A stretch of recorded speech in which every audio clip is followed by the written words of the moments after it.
السلام علیکم دوستو، آج ہم اپنی اس ویڈیو کے ذریعے روشنی ڈالیں گے کہ سرکار دو عالم نے مدینہ شریف جانے کا پلان کیوں بنایا، یعنی مکہ سے ہجرت کر کے مدینہ شریف جانے کے بارے میں آپ نے کیوں خیال کیا، اور اس سمے جب آپ مدینہ شریف ہجرت کے لیے جانے کی سوچ رہے تھے مکہ کے کیا حالات تھے اور مدینہ کے کیا حالات تھے اور مدینہ کہاں پر ہے۔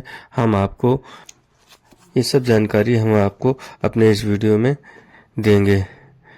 قریش کے اتیاچار دن پہ دن بڑھتے جا رہے تھے، تبلیغ کا کام بہت مشکل ہو گیا تھا۔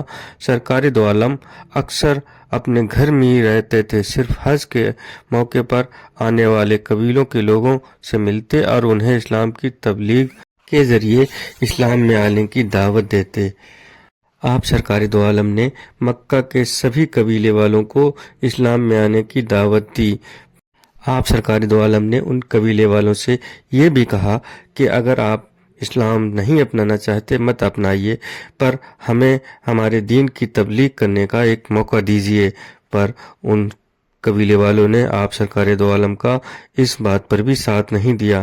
اس لیے آپ کو ایسا نظر آنے لگا کہ مکہ میں رہ کر دین کی تبلیغ کا کام بہت مشکل ہی نہیں بلکہ وقت کو ضائع کرنے والی بات ہے، اور اس لیے سرکار دو عالم نے ایسی جگہ کے بارے میں سوچنا شروع کیا جہاں پورے آزادانہ طور پر دین کی تبلیغ کا کام کیا جا سکے۔ اس طرح آپ لوگ سمجھ گئے ہوں گے کہ مکہ سے ہجرت کرنے کی سرکار دو عالم کی وجہ کیا تھی۔ مکہ سے 300 میل اتر میں سیریا جانے والے راستے پر کھجوروں کا شہر، جسے آج کل مدینہ کہا جاتا ہے، اور سرکار دو عالم کے سمے اس کا نام یثرب تھا۔ اس سمے اس شہر میں یہودی اور عرب کے دو قبیلے خزرج اور اوس رہا کرتے تھے۔ یہ دونوں ہی حمیری یا یمنی نسل سے تعلق رکھتے تھے۔ ان دونوں قبیلوں میں ایک لمبے سمے سے دشمنی چلی آ رہی تھی، آپس میں خون خرابہ آئے دن ہوتا تھا۔ یہودیوں کے دو گٹ تھے، ایک خزرج کا ساتھی تھا اور دوسرا اوس کا۔ مدینہ شبد آسامی بھاشا کے مدینتا سے نکلا ہے، جس کا مطلب شہر یا نگر ہے۔ مدینہ کا پرانا نام صلعہ تھا۔ جب فلسطین سے یہودی ہجرت کر کے مدینہ آ بسے تو اس شہر کا نام یثرب پڑ گیا۔ تاریخ العرب میں اسلام سے پہلے اس شہر کا نام یثرب بتایا گیا۔ جب سرکار دو عالم ہجرت فرما کر مدینہ تشریف لائے تو آپ نے اس شہر کا نام طیبہ رکھ دیا۔ قرآن مجید میں اس شہر کے نام یثرب اور مدینہ دونوں ہی نام آئے ہیں۔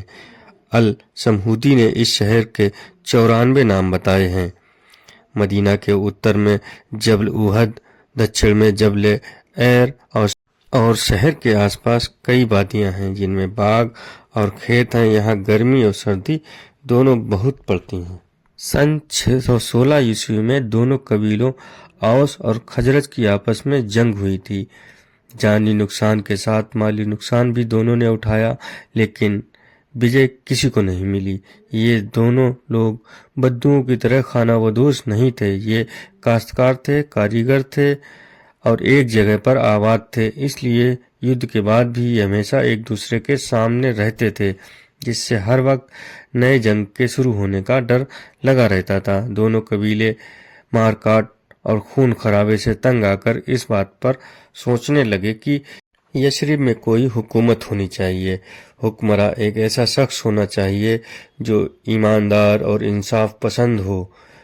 یثرب کے یہودیوں کا اس بارے میں یہ خیال تھا کہ اس یگ میں ایک نبی پیدا ہونے والا ہے، اور یہودیوں کا خیال تھا کہ وہ نبی ہماری ہی قوم سے ہوگا اور ہم اس نبی کے ساتھ مل کر دنیا سے ظلم اور ظالموں کو مٹا دیں گے۔ یثرب کے عرب بھی دوسرے عربوں کی طرح بت پرست تھے۔ دوسرے عربوں کی طرح حج کے سمے میں یہ لوگ بھی حج کے لیے مکہ جایا کرتے تھے۔ سن 620 عیسوی میں حج کے سمے پر خزرج کے کچھ لوگوں نے مکہ میں سرکار دو عالم کے نبوت کے بارے میں سنا۔ ان لوگوں نے آپ کو دیکھنے، قرآن سننے اور آپ کے تبلیغ سننے کے بعد اس بات پر یقین کر لیا کہ ہو نہ ہو جس نبی کے بارے میں یہودی بات کرتے ہیں وہ صحیح ہے۔ اسی حج کے موقع پر ایک دن نبی کریم نے کچھ لوگوں کو کسی وشے پر بات کرتے ہوئے دیکھا۔ آپ نے ان کے پاس جا کر ان کے قبیلے کے بارے میں پوچھا اور قرآن سنا کے اسلام کی دعوت دی۔ انہوں نے آپس میں بات کر کے اسلام قبول کر لیا۔ یہ لوگ قبیلہ خزرج کے تھے۔ ان کی تعداد 6 تھی۔ ان کے نام تھے ابو امامہ، اسب بن جرح، عوف بن الحارث بن رفع، عقبہ بن عامر بن نابی، صفی بن مالک بن اجلان، جابر بن عبداللہ بن نعمان، قطبہ بن عامر بن حدیدہ۔ یہ پہلا ایسا موقع تھا کہ اسلام مکہ شریف سے نکل کر مدینہ شریف پہنچا، یعنی اسلام کے ماننے والے مکہ میں ہی نہیں مدینہ میں بھی ہو گئے۔ یہ ایک ایسی سفلتا تھی جس نے آگے چل کر تاریخ اسلام میں ایک سنہرا دور کا راستہ کھول دیا، جس پر چلتے ہوئے جاواز اسلام نے ایک صدی کے اندر ہی اس وقت کی آدھی دنیا پر اسلام کے جھنڈے کو پھہرا دیا۔ یہ حضرات اگلے سال پھر حج کے موقع پر آنے کا وعدہ کر کر چلے گئے۔ انہوں نے یثرب پہنچ کر سرکار دو عالم کی بیعت کا چرچا کیا، اسلام کے بارے میں لوگوں کو بتایا۔ یثرب کے عرب یہودیوں کے ساتھ رہتے تھے۔ یہودی ایک نبی کی امت ہونے کے ساتھ ساتھ وہ کسی کے آنے والے نبی کے بارے میں ذکر کیا کرتے تھے، اس لیے یثرب کے عربوں کو دین اسلام سویکار کرنے میں زیادہ مشکل نہیں آئی۔ جب یثرب میں اسلام کا چرچا ہونے لگا تو بہت سے لوگوں نے اسلام قبول کر لیا۔ اور پھر اگلے سال 12 نبوی کے مطابق سن 621 عیسوی میں یثرب سے حج کے لیے جو لوگ آئے ان میں سے 12 لوگ سرکار دو عالم سے آ کر ملے۔ ان 12 میں سے 7 لوگ وہ تھے جنہوں نے پہلے جو 6 وقت اسلام لائے تھے ان کی تبلیغ سے اسلام قبول کیا تھا۔ ان کے نام یہ ہیں: عبادہ بن صامت، عباس بن عبادہ بن نزلہ، عتبہ بن عامر، جکوان بن عبد قیس، یزید بن ثعلبہ، عبیم بن سائدہ، ابو الحیثام بن تیان۔ ان کے ساتھ 5 وہ لوگ تھے جنہوں نے پہلے سرکار دو عالم کے دست مبارک پر بیعت کی تھی، یعنی پچھلی سال۔ ان 12 لوگوں نے مقام عقبہ میں سرکار دو عالم سے ملاقات کی اور آپ کے سامنے اسلام پر قائم رہنے کا اقرار کیا۔ سرکار دو عالم نے ان حضرات سے جن مدوں پر بیعت لی تھی وہ تاریخ اسلام میں بیعت نساء کے نام سے جانی جاتی ہے، کیونکہ ابھی تک جہاد کا حکم نہیں آیا تھا، اور قرآن کی سورہ الممتحنہ کے انوسار اس بیعت میں ان باتوں کا ذکر ہے جو عورتوں کی بیعت کے لیے خاص ہے۔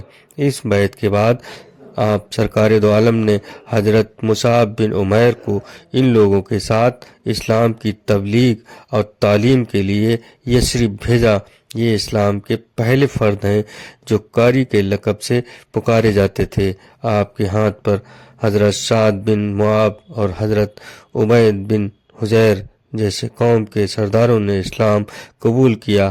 حضرت سعد کے اسلام لانے کے بعد یثرب میں اسلام پھیلتا ہی چلا گیا۔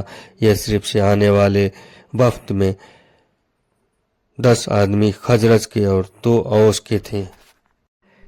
13 نبی کے مطابق سن 622 میں حج کے موقع پر یثرب کے اور لوگوں کے ساتھ مسلمان بھی حج کے لیے آئے۔ ان میں سے چھپ کر کچھ لوگوں نے سرکار دو عالم سے ملاقات کی اور آپ کی ہدایت کے مطابق رات ڈھلے وادی عقبہ میں ملنے کا پروگرام بنایا گیا۔ وعدے کے مطابق سرکار دو عالم اپنے چچا حضرت عباس جو ابھی تک اسلام نہیں لائے تھے کو ساتھ لے کر عقبہ کے مقام پر پہنچ گئے۔ یثرب سے آئے ہوئے مسلمان اور جنہوں نے ابھی تک اسلام قبول نہیں کیا تھا وہ اپنے دیگر ساتھیوں کو